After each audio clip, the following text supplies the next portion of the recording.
to Warhammer Workshop. My name is Amy, and I am joined, as always, by my very good friend, JF. JF, hello. Hi, I'm JF, and I'm disappointed in myself because as we record this, they're doing the awards for the Armies on Parade, Yeah. and I am not a contender. I did not participate even a little. No, and we've talked about this a few times, and the problem is that the Armies on Parade schedule and our personal miniature schedule are offset by like 3 months. Yes. So that's hard. But I know. also, not helping is that we are privileged that Games Workshop sends us free miniatures that they expect us to once in a while kind of paint Yeah. a little bit Yeah, it takes and do the things with time. and do videos. So while I traditionally already have a very packed schedule when it comes to painting miniatures, the fact that Games Workshop is sending me cool things, I'm not going to complain. Yeah. I'm still, I mean, I haven't quit, so obviously it's not like I'm unhappy about it. And I'm hoping that I'm a positive, along with Amy, that we're a positive voice in the hobby to be able to communicate what Games Workshop sends us. But it's a lot. Holy Kane, that is a lot of extra miniatures that I did not usually have on my already packed schedule. So here we are. And I'm stupid. Like I'll get like this. I'll get this. Be in my bonnet about I'm gonna paint all the Leagues of Votan models they send. It's stupid. Or your Anyways, Chaos Knights. Or my Chaos Knights. Yeah. I still need to finish that army so that they're not just 700 something points. Yeah. I need to because I want to play them more. Like when friends say, "Hey JF, let's play a game," like I could play my. It's like, nah, I can't. No. Speaking of too many models, this week's pre-order schedule is packed with way too many models. And let me tell you, these boxes, I want them to be slightly more expensive because I look at this price and I go, I did not see the price on them. So this week, the Age of Sigmar Battle Force boxes are available for pre-order, and they are coming in at $210 US, which is not an insignificant amount of money. It's a hand in my pocket. Number of models that you get, especially with that stupid Skaven one, I go, it's because it's the problem of, well, it would be a bargain at half the price, or you'd be crazy not to buy them. I mean, can we really afford not to? Exactly. Can you afford to? Because, and this is like FOMO, obviously, because in obviously like a lot of marketing is about fear of missing out, and it's the idea of like, okay, I don't need to buy an army of Skaven today. Yeah, but when I do, won't I be glad for the bargains I enjoyed? And I've been down this road. I'm not going to tell you not to buy models, but I'm not going to buy models. I have too many models, but I'm talking to the audience. I will tell you, specifically you, Amy, to buy models. Buy models all the time. Okay, so one of the models that is actually very tempting to me is we've also got the Curseling Eye of Tzeentch, which is a fantastic model. They previewed this a hot second ago. I don't even remember now, but when it came back up, I was like, oh. And it's I remember you for being awesome. Yeah, it's like a weird Tzeentch warrior type dude, but then he's got a buddy growing out of his side. Yes. And that's great. We've said this before and I'll say it again. Games Workshop's propensity towards giving a lot of models little buddies is really good. Is no, see, the thing is, like, I have one of my biggest armies is Tyranids, and I am not looking forward to redoing Tyranids at all. I don't want to. I have 90 Gaunts that I don't want to paint new Gaunts for. But I'm comfortable in the fact that they won't give every Gaunt a little buddy.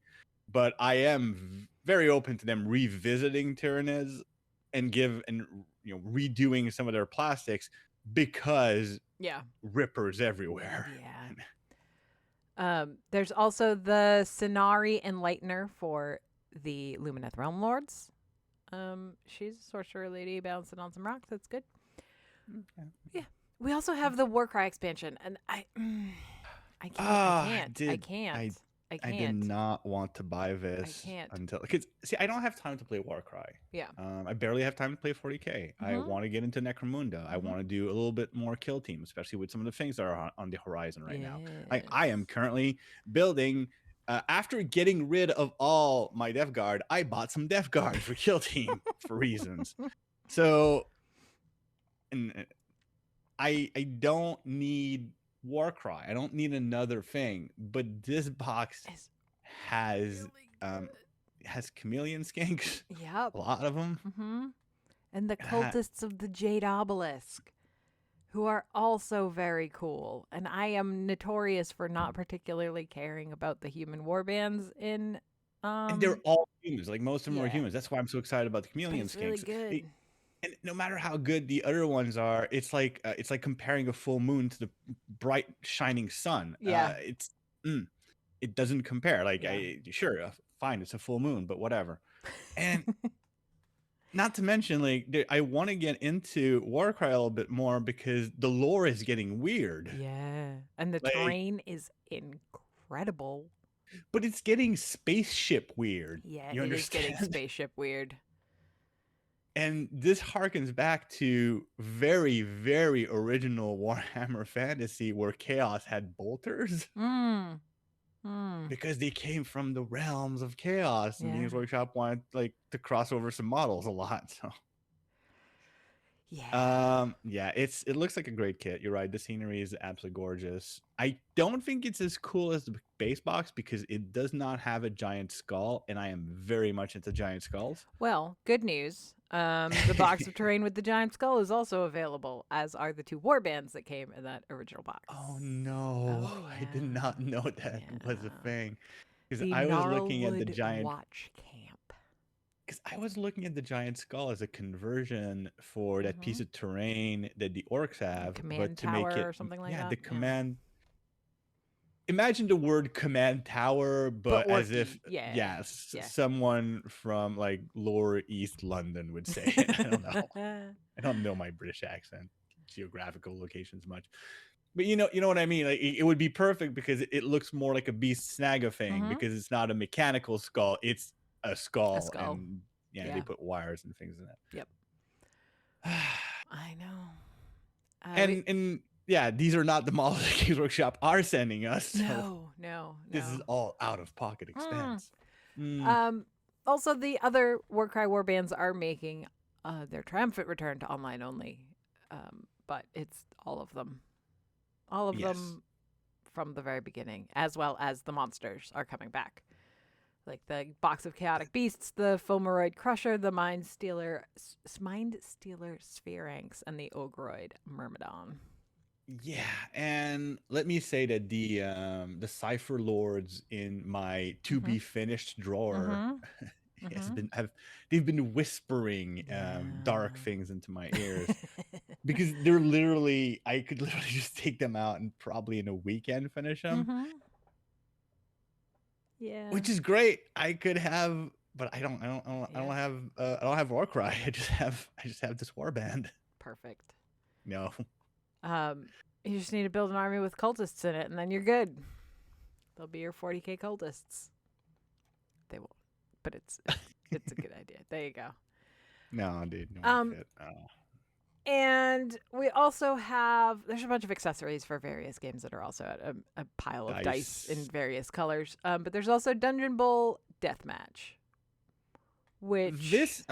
I'm going to make a lot of Blood Bowl players angry, not because I'm going to say things that they necessarily disagree with, because I am going to give the most ignorant of opinions on a game I don't play. Excellent. But I am thrilled that they're doing this. Yes. Because Deathmatch is a different way to play Blood Bowl. Yeah. That also allows more creative ways of doing factions. I swear I'm not reading this off of a manifesto or death threat letter. because one of the things that happened when Deathmatch came out the first time is it came with 2 teams, and the models look great. They look awesome. But then the rules say, and then you have all these other colleges of Magic that also have teams but no models. Yeah. It was like, I'm not getting into this. But this box has 2 more colleges of Magic, and I'm thinking, are they going to do this like where once a year we get 2 colleges of Magic, and then like in 5 years we've got all of them, and it's cool? Or even every 6 months. Their production schedule seems to be pretty intense these days, so maybe. Yeah. I mean, look, I wouldn't mind them slowing the hell down on 40K a little bit. And 40K is like the game I play most. I'm playing one of my friends tomorrow. I'm gonna bring some old school Tau to get their asses kicked. Perfect. Yeah. We also for BloodBowl get the Spike Annual, which I think everybody was probably anticipating. That's how that works. Everybody. Yeah. Well, like no one didn't think just that was coming. trending on Twitter for months now. And from Forge World, we have 2 upgrade kits available now. My Night Lords and the Iron Hands. Okay, so you say my Night Lords. Are we this is 100%. Like you're not backing down. Are you getting those kits and just... and I'll stop thinking about it. No, I think I am. I think I'm pretty committed. These like are the cool upgrade kits. I like the shoulders more. Like I like the helmets, but I like the shoulders more than I like the helmets. So I might get like 1 helmet and 2 shoulders. I don't know. It's just I got 2 of each, and I'm thinking of playing some mix and match. Yeah, that's what. Yeah. Because it's also kind of a good way of differentiating between units. But then again, like I keep thinking of units in terms of 10 models, but these are legions where units of up to 20. Yeah, it's a lot. So I think I'm gonna do like my 20 dudes with just decals on their shoulders, because I did get the decals. It would be a shame not to use them because haha, mucho dinero. I apologize to everybody that actually speaks the language, and I just massacred the accent. Anyway, but the thing is, like I bought the decals. I want to use them. I want to use them on my vehicles. And then I might use like the heads on them instead. Anyways, there's a way of maximizing the customizability of these kits so that you don't do like 1 kit for every, like 2 kits, 1 for heads and 1 for shoulder pads for every 10 models. Right. That gets expensive. Yeah, I can't do that. It's a lot of models. I mean, it's cool if you can. Yeah. And awesome, but like no, I'm gonna mix and match too. Yeah. I think. Sketch. And that's the thing, like I'm playing chaos, so even if I do it wrong, there's no wrong. It's fine. It's chaotic, right? Yeah, it's good. I was reading some Death Guard background actually, and I'm going to have to dig a little deeper, because from the sound of it, by the time they get to Terra, they're way more this than the other Fang. Yeah. So I'm gonna need to like get a better idea of the timeline. So we got previews for a couple more faction upgrade kits while we were at it. Yes. We got the Ultramarines, which sure is a thing. They don't look very different. It's fine. They're okay. Here's my thought. As someone who is not an Ultramarine player, and even if I was a casual Ultramarine player for Horus Heresy, I would not feel the necessity to get that kit. I feel like Ultramarine is the default. They are, and it shows. Yeah, and that's fine. But on the other hand, anybody who is an absolute Ultramarine maniac, and I know you blue weirdos are out there, and I love you all. In your blue weirdness, I know those guys are going to go, okay, these are subtle changes, but you have to understand they're subtle but important. Sure. And I need those kits, and that's fine. Good. That is, these are for but of the kits, yeah, they are not the one with the most flamboyant differences. No. Which was my original thought when I saw the Thousand Suns kit. Yeah, they're not. They're not overly dramatic. They're just enough, Yeah, I feel. I like them. I like That them a lot. little thing on the head. I Just like it. a preview of how much more they they'll like get. to get a good head, Yeah. good headpiece. Them Thousand Suns. So we've also, since we didn't talk a lot about it last week because we were preoccupied with the preview, we've gotten a fair amount of stuff for Necromunda lately. Previews of things, which is exciting. Some things are great. Uh-huh. Some things are super great, Uh-huh. but they have dramatic flaws, I want to say. Okay. Why don't you start there? Go ahead. So, what's it called? The Ridge Hauler? Not the Ridge Hauler. No, not a Ridge Hauler. Where'd it go? Oh, Lord. I'm sorry.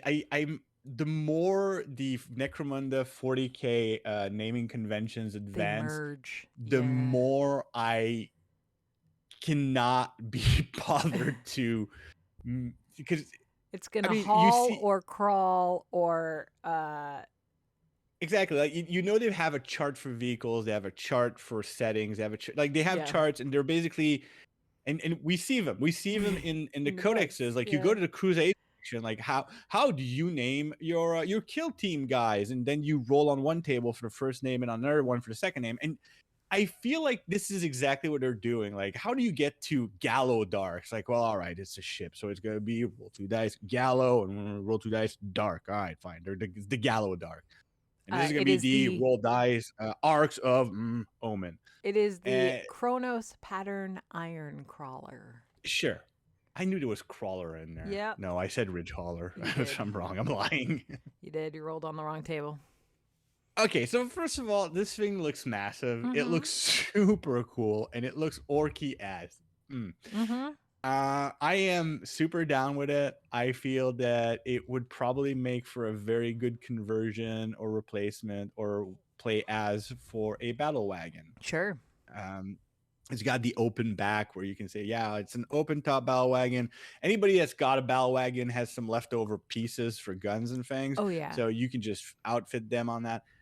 Everything about this kit is wonderful. Like I can maybe even think about like converting it into, I don't know, like the scale's a bit weird, so but maybe using it for a Rogel Dorn pattern in a Brood Brother, Gene Stealer cult army.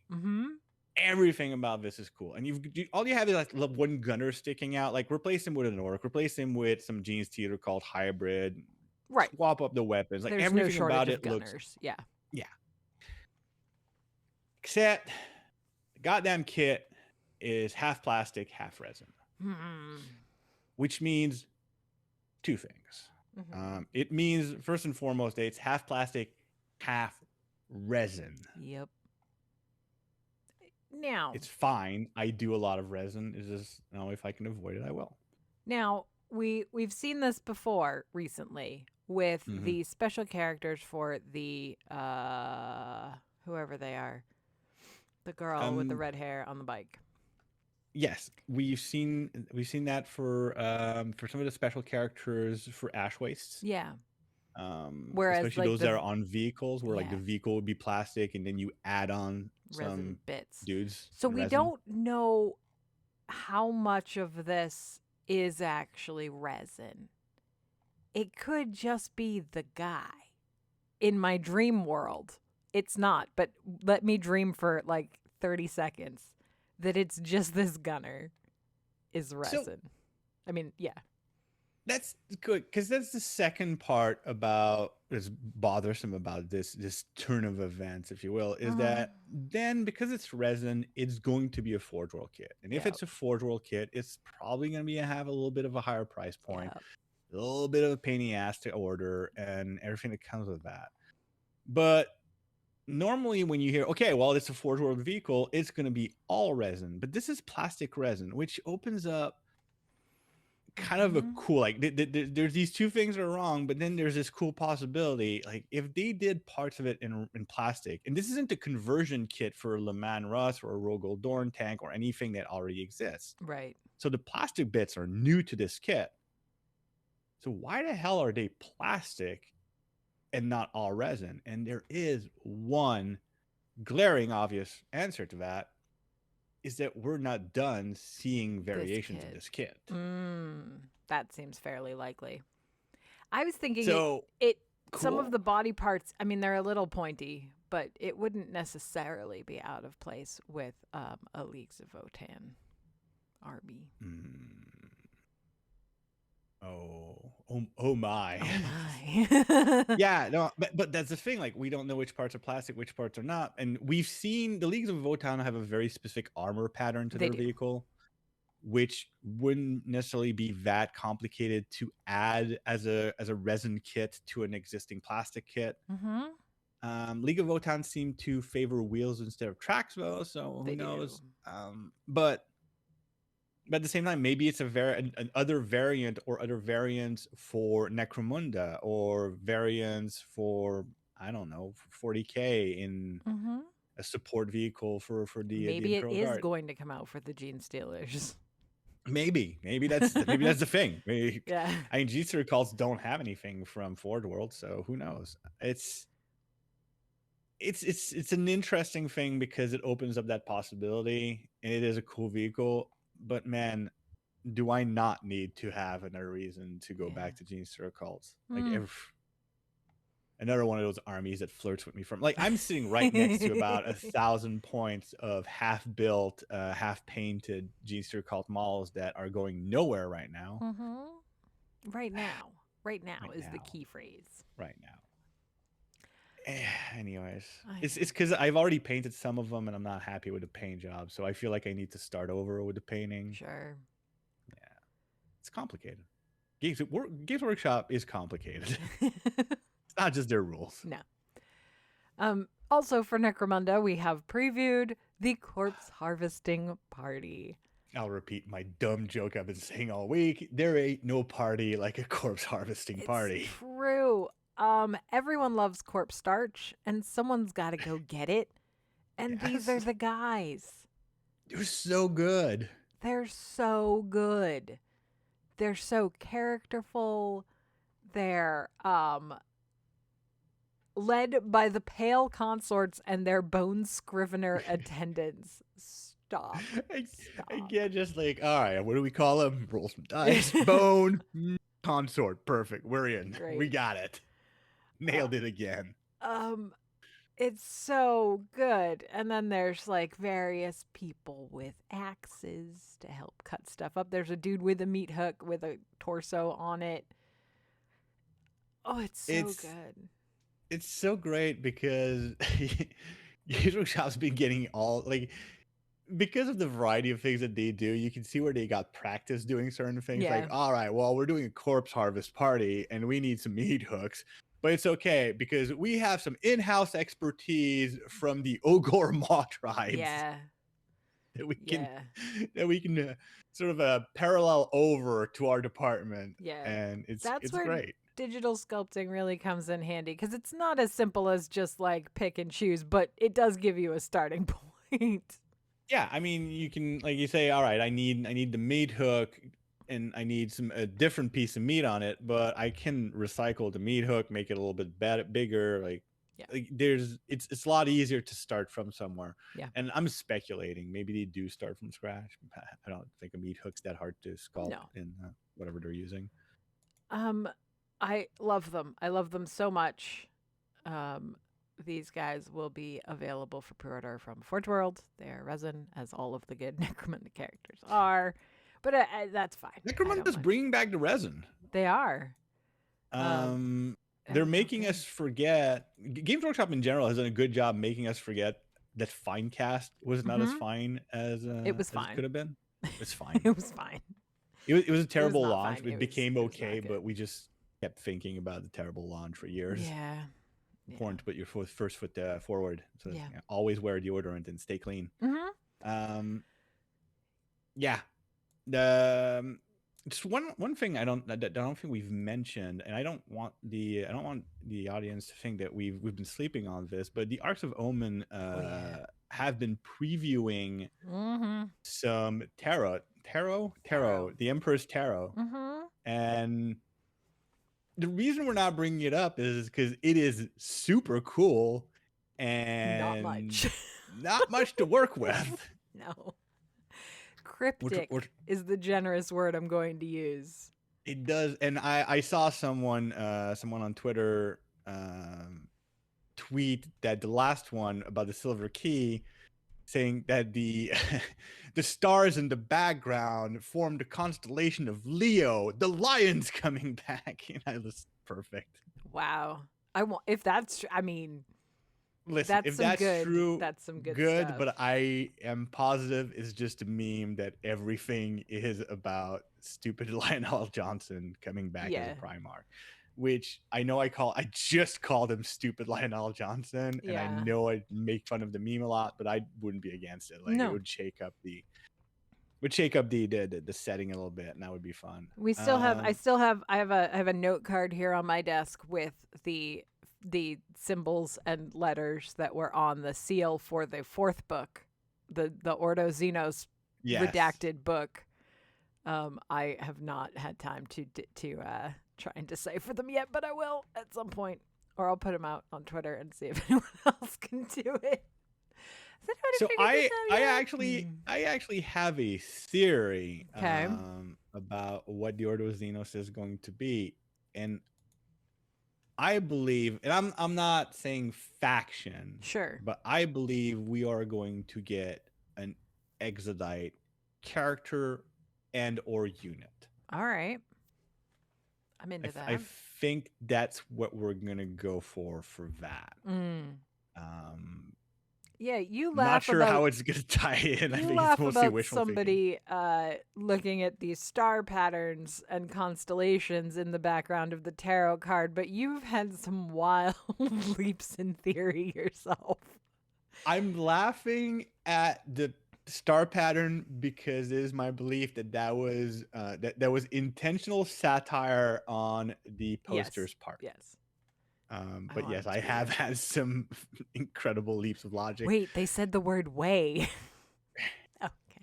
I did, like, the Silver Key does talk about like new paths opening, and my reaction was gonna have to do with the Eldar because the webway. It was very good.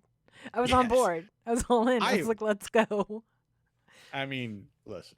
Yeah, no, it's it looks cool. I'm eager to see what it's about. Yeah. And I know what your eager is. You would really love to have this end with an actual Empress Tarot that we can order and buy. Yeah. That would be great. At least the major arcana, which they are clearly already designing. So just put them out there.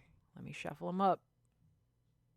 Or ideally, if there was some sort of scenario that involved them. That would be fun. Here's my thoughts on that. Games Workshop has, in the last few years, they've been loosening up a little bit about which information the public gets to get early. Like the whole Warhammer community, which is definitely a Games Workshop property. Don't do it, but yes.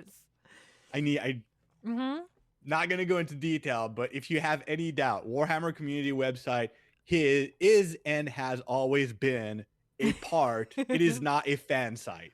If you think it's a fan site, you're wrong. It's fine to be wrong as long as we learn and evolve. Anyways, the Games Workshop community website, the rumor engine, all of that, they've all been great strides into just feeding us information in ahead of schedule, again, previewing, teasing. But Games Workshop's always been very careful about keeping control over that. We've seen that from the community side, all our NDAs and stuff to do. The reason I think we're never going to get an Empress Tarot is because Games Workshop does not want us to be able to use it to predict what is coming up next for Warhammer 40K. Oh, you thought I was going somewhere sane I had with this? No idea. I had no idea where you were going, but I was on board. I took the scenic route. I like this. Anyways. No, this is great. And it just has too much power. So here's the thing. I recently acquired a lenticular tarot deck, which is very cool. There's certainly words that you said. It lenticular cards, right, that seem to move when you tilt them. You know, like old school, Oh, okay, yeah, like yeah. old school cards. I felt like because I mean, confession, like I write horror. Yeah. JFDubo.com, by the way. Check out my books. I write horrors. I'm very well versed in a plethora of occult crap, except tarot has always been a huge blind spot. I don't know the first goddamn thing about tarot, probably because everybody that was into occult stuff when I was in college was like, tarot cards. I'm like, I'm staying the hell away from this. I'm out. Yeah, and so I feel like they could do them and it would be cool because they've already got the 3D and it would be amazing. And come on, G-dubs, just give them to me. Just give them to me. Give them to me. Too much power. Too much power, Amy. I'll only use the power for good. It's fine. Too much power. We're coming up on the end of our episode here, but I will mention a couple more things. We've got a few more free scenarios that they've put out, one for Horus Heresy and one for Necromunda. I love that this is a thing. Yes, I will bite my tongue and not go on a tangent about the fact that we're getting free scenarios and free rules and free kill team builders, like roster builders and things like that. But all of these are very positive things. It's all good. It's all very good. And they also announced a new Rivals deck for Underworlds, for the Gnarlwood, the Fearsome Fortress, which back in the day playing against defensive warbands was about the least fun thing in the world. So, I mean, they've worked very hard to make that not a thing anymore. And so I'm hoping that this follows that. But yeah. This is something I'm eager to get back into Underworlds and maybe a little deeper, because I got to the point in my Underworld experience where, like, you're talking about like, oh, fighting defensive is like not fun, it's difficult, and then you've got the rivals, like all your complicated things, and I'm just like, Moloch killed something. Listen, all right, the quickest of stories, but I did play in a little tournament at my local game store one day, and one round I played against a dude playing the original Stormcasts, and until his very last activation, all he did was draw cards. It was a nightmare. It was not fun, and I lost. So it was not great. Sounds like a balanced game where you can win by not playing it. Well, that was before. Oh wait, that's politics. That was before they added the banned and restricted list, before they started doing card rotations, before they started really paying. I mean, it was the very beginning. They didn't know. So they've done everything right for that game. But I was there. It was not fun. I was there, Gandalf. Yeah, I remember. I was there 3,000 years ago. Yeah. Yeah, no, it's cool. It's a cool game. I want to play it more. I don't have opponents.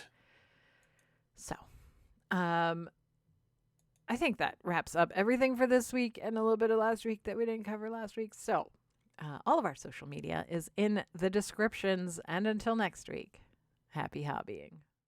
Materials shown in this video are provided fully or in part by Games Workshop for promotional purposes. If you enjoyed this video, please consider dropping us a like and subscribing. Thanks for watching.